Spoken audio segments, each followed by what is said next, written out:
3-1 now. I mean, they beat the Browns, they beat the Bengals. They 2-0 against Ohio. Who else did they beat? I forget who else they beat. I think Carolina, I think. Probably so. I think it was Carolina they beat. I mean, they haven't beat anybody yet, but you know, only game they lost was they got blown out by Pittsburgh. But you know, is this a legitimate team? No. I think it's. So what about the Bengals? Are they still a playoff team? Yeah, I mean, there's still hope. If Carson Palmer can get it together, I mean, he's really the only. I mean, they got the talent. I would think that in most years, but the way the AFC is stacked this year, I don't know.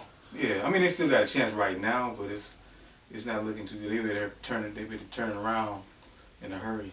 And the other thing I want to comment on was Tampa Bay's quarterback. I can't remember his first name. Josh Freeman. Josh Freeman. Yeah. He's been playing pretty solid this year. When they drafted him, what I've seen of him, I was not impressed. But he's looked pretty solid. I just want to get you guys' thoughts about Freeman.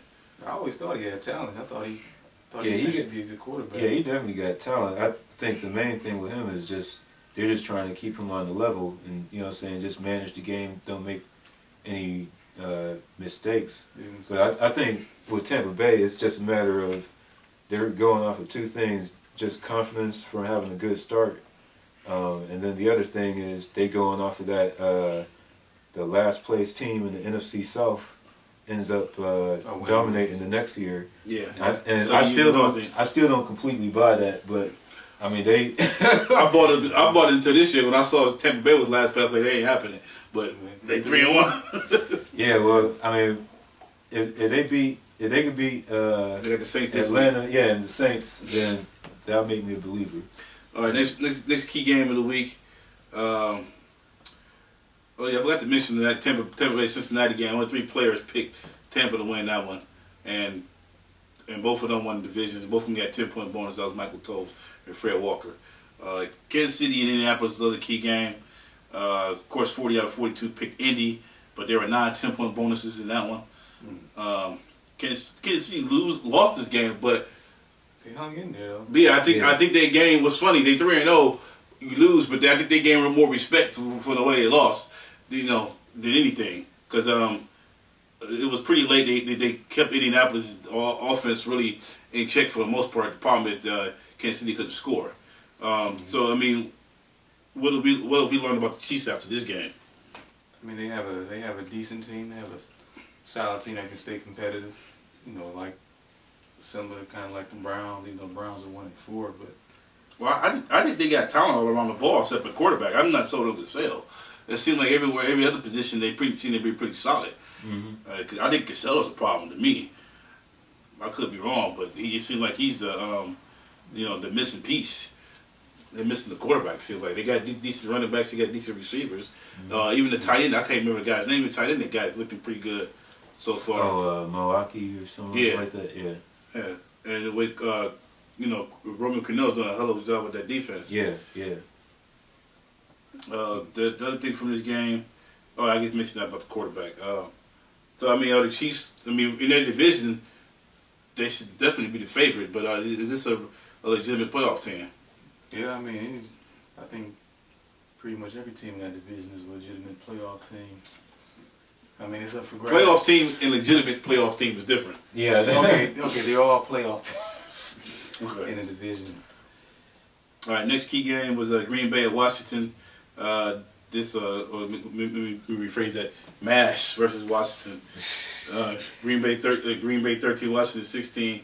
11 out of 42 players picked the Redskins with 5 10-point bonuses. Packers did control this game throughout most of the game, but they seemed to move the ball down the field, but they couldn't get it in the end zone. Getting these scores. Bend and don't break defense. But late in the fourth quarter, Washington hit a big play. All the momentum changed, and they kind of fell apart. Mason Crosby had a chance to win it with a 55-yarder. Damn it! And he hit that to beat your ass. And it's supposed to be a family show. Oh yeah, I forgot. Sorry about that. But this Packers team, the injuries. I mean, Jermichael Feeney's done for the season now. Nick Barnett's out for the season. They lost Clay Matthews Jr. in this game. Corey Pickett went out. Rodgers got a concussion. Rodgers got a concussion, but he was cleared to practice today. So Okay. but he's still iffy about Sunday. Who's the other? B.J. Raji went out in this game. Oh, dang. I didn't know. They think he might probably play next week, but they have so many injuries. I'm sorry, I think this team is cursed. I think they're cursed because I picked them to go to the Super Bowl. Yeah, that's probably. Yeah. But you know, the Redskins to me are kind of like the Bears. It's like it's hard to say how good they really are. Yeah. They kind of been getting lucky every week. Yeah, just in I mean, the I think they only won against Philly because Vic went down. Right. And then I think they won this week because of all the injuries the Packers had. So it's kind of hard to say, but they're going to get a real test this week. But I just want to get you guys' thoughts on the Redskins. It's kind of like how the NFL season is. It's like you really don't know what teams are for real, and I'm just more lost about them than I was. You really don't know what to expect. Yeah, it's really they're unpredictable. That's my opinion of them. One thing, McNabb should be back at home because you look at the beginning of his career, all he had was Freddie Mitchell and a bunch of, well, he just had a bunch of scrubs, and now I don't want to call them all scrubs on the Redskins. He got way better than Freddie Mitchell. Tell him Moss way better. Yeah, but it was like and he got a few decent tight ends in Cooley and Cooley. Davis. Yeah. But the thing the Redskins, when they run the football, they seem to do pretty well. They haven't been able to run the football consistently this year. Yeah. Right. I think a lot of that's through the injuries. That guy Terrain has come in and filled in okay, but he wasn't able to really get going in this game either. The other game we want to talk about is Arizona and New Orleans. Thank God Derek's not here to talk about that one. Yeah. The only one that picked them to win. Yeah, it's only one person picked Arizona. We don't have to know how to ask who that was. Yeah. But the thing that stood out about this game, New Orleans offense looks. I mean, there's nothing like it was last year. Right. Drew Brees threw 3 picks. Mm-hmm. I don't know what's missing with this offense. Is it because Michael Bush is out? Or Reggie Bush. Reggie Bush. I mean, is Reggie Bush out? What's the deal? That's part of it, but I think part of it is Super Bowl hangover. It is okay. And that they got a big target on their back, but to be honest, it's like I think everyone just got them game plan. Everyone just gonna be playing them tougher, and they just gonna have to step up. Well, they missing Mike Bell. That's what it is. Oh, it's Mike Bell. Yeah, we got him. That's what it is. Okay.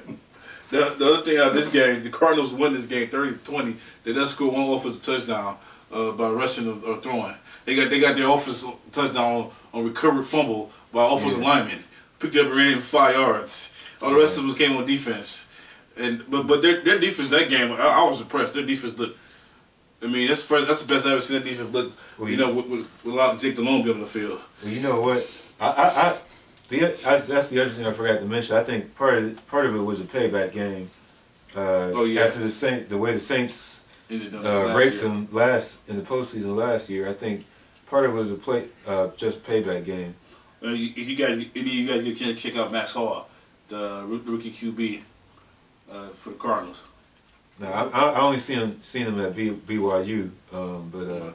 Well, I can say one thing. What I saw, he looks like he can at least manage the game. Yeah. Unlike Derek Anderson, and Max Hall looks like. I mean, I'm not sure he can make a lot of plays. He can manage a disaster. Yeah, but it looks like he can at least not throw an interception. I'm not sure he can lead a team down the field to get a game-winning drive or could consistently lead them. But it looks like he at least knows how to do that. Throw the ball away, duck it down here and there. Unlike Derek Anderson, who can't throw a 5-yard out because it's too close. He can only do deep stuff. He's good enough to win that division. Yeah, and right now the Cardinals might still be in good shape to win the division. The defense keep playing like this. The next game we're going to talk about is Tennessee at Dallas. As far as the picks, we only had 5 players who picked Tennessee. I was one of them. Even though it still didn't help me too much with it. Yeah, but Vince Young, he's 7-1 lifetime now in the state of Texas. So he seems to go back to Houston or Dallas. He seems to go off. Chris Johnson, who got shut down the last 2 games, got off again today. The thing is, the Cowboys actually ran the football this game. They ran it 20 times. Still threw it 49 times. But Romo threw 400 yards, Felix Jones rushed for 110 yards, and they still lost, 27-20. But the biggest problem is they lead the NFL in penalties, and they had 13 penalties, 155 yards in this game. I don't know if you guys saw how this game ended. It was kind of funny. It was kind of symbolic of the Cowboys season. Yeah. Same way they lost the Redskins game on the penalty. This one was the most stupid penalty ever. They got touchdown late, and they do a celebration. They do a over celebratory on a celebration, and it cost them 15 yards of the kickoff. Right. Guy returned the kickoff from 25. He turned it all the way down side of 10. Sent the Titans game-winning touchdown. Redeemed himself from last week. Question is, the Cowboys now are 1-3. Are they the most overrated team? I'm gonna say in history, maybe in the history of the NFL, or can this team still bounce back? I wouldn't say overrated. I'd say the most disappointing. I mean, just because it's like second most disappointing. The first. Oh yeah, I forgot about that. Oh yeah, I would say second too. Whatever. Anyway, they got all the talent. You know what I'm saying? It's like we know what they can do. They're just not getting it done. They've been more. It's been more about them being undisciplined and not focused about the coach, about their coach not being man enough. You know what I'm saying? Than them actually like just getting manhandled and beat. I think. Well, speaking of that, coach, did you hear his comments about the penalty? No, I didn't. No. Well, I don't know if you guys saw it.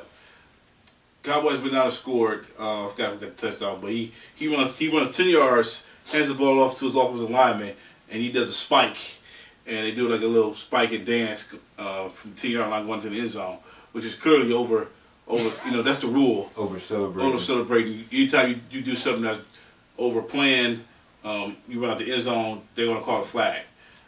I forgot the dude's name. What's the coach? Wade Phillips. Wade Phillips' comments were in the press conference were, okay, you're gonna get us now for showing enthusiasm. You're gonna flag us for showing enthusiasm. You're gonna flag us for being over exuberant.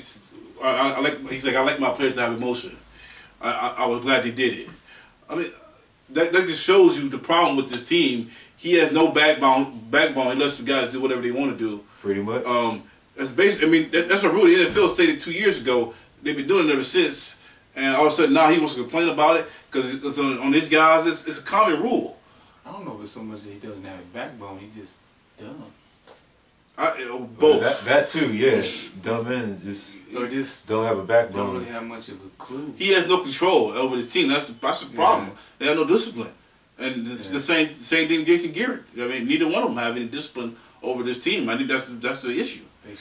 They need Bill Parcells. Well, the thing is though, years ago Jerry Jones would have been fired him. I don't know if he get laid more this year or what it is, but last few years what it is, but he just seems to just shrug it off like he used to be. Remember? Yeah. He likes coaches that he can control. It's like he has more success with coaches that have a strong mind, like Jimmy Johnson. They got into it a lot, but they kept him around because they won Super Bowls.